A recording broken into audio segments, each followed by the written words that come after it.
Lemon somen is a cold somen noodle dish topped with sliced lemon and salted green onions.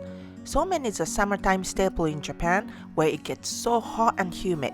It is quick and easy to prepare, and the fresh lemon is so appetizing even on the hottest day.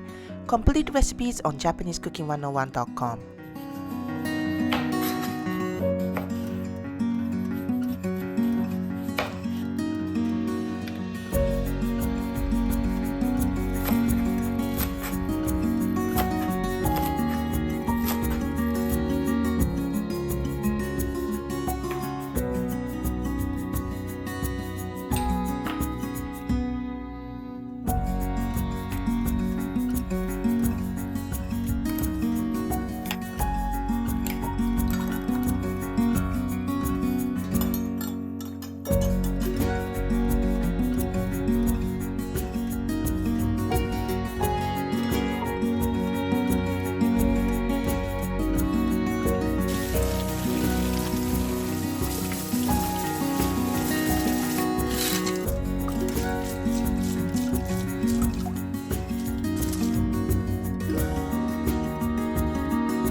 Oishii.